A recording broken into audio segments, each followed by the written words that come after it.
ọbụla nwere onye ewepụtara na family ahụ na gị nwa bụ ife ya regret your family. Each family ọbụla nwere onye ewepụtara. I want to pray for you this night. Ime ebe ahụ isi eweta ego ahụ onwe ife mekatara ka ego kwa ebe ahụ. Ime ebe ahụ ọ ya agba agba ọgụ n'ụtụtụ ịza, agba ọgụ n'ehife ịza, agba ọgụ n'abalị ịza, ego agaghị akọnata ebe ahụ, ego ahụ si apụta. Mana asụ ada azụ agba ọgụ ihe eweta ego. Ọgbachi ụtọ na ya agba ọgụ ihe azarịrị. Ma ị na-eri nri ma ị na-eri nri agba ọgụ ihe aza. Ọ gaghị akọnata n'ebe ahụ o si apụta. Ifuru ebe ahụ o si apụta, ọ gaghị akọ ebe ahụ. Ifuru ebe ahụ o si apụta, ọ biznes ka ị na-eme, ahịa ka ị na-azụ, ọrụ ka ị na-alụ, ife ọbụla ị na-eme, mana ọ na-agba agba ọgụ na family ịza. Ọ gaghị akọ n'akpa gị. Ọ gaghị akọ n'akpa gị. Ọ gaghị akọ n'akpa gị. Ọ gị nwa bụ hope your family. Gị nwa ka family gị tụkwasịrị obi.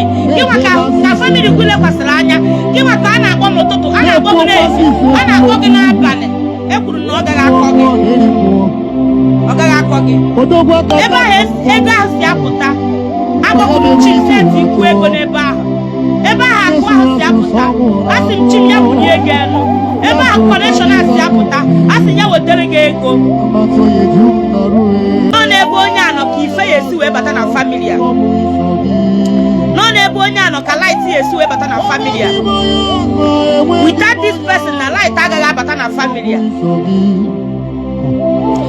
O nwere onye ọya abụ na family ọbụla apụtara na ya ọmụdara arụ adụrụ ya, a na-akpọ ndị ọzọ. Ọ bụrụ na akpọghọ gị na fon ma na-ebidobe kpọwa.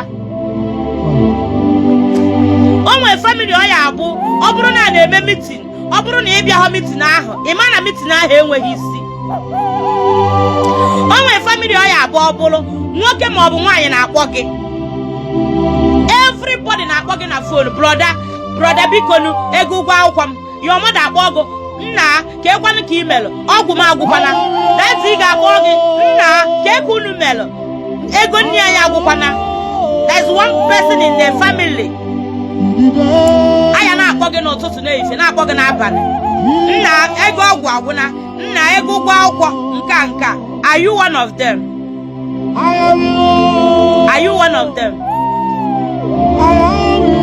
Iso na ndị ọya abụ akwụgharịcha agagharịcha asịsị kpọba Emeka, na Emeka bụ ife ya eweta ego. Nwoke na-akpọ gị, nwaanyị na-akpọ gị, cousin na-akpọ gị, brother na-akpọ gị, sister na-akpọ gị, ofu onye, mana ọ gị nwa ka a na-akpọ ụtụtụ efifie abalị. Ọsọ ya bụ ụlọ n'ime abalị ka ọ gbajuru dọrọ, a ya akpọ gị na fon, nne bịakwa. Are you one of them? Man, every minute of the day, no gị ka a ya akpọ.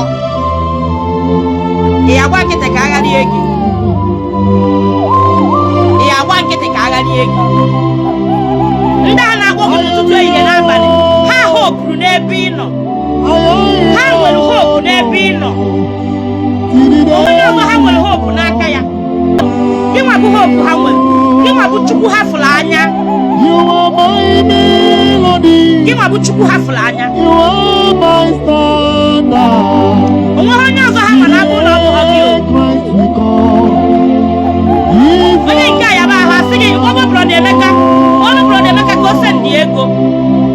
Ha chọkwa ịma na brọda Emeka ọ na-eri nri. Ha chọkwa ịma na brọda Emeka ọ na-agba mbibi were esendịrị ha ego. They don't want to know. Ife ama bụ sị kpọọ brọda Emeka, sị kpọọ ọrụ m brọda Emeka.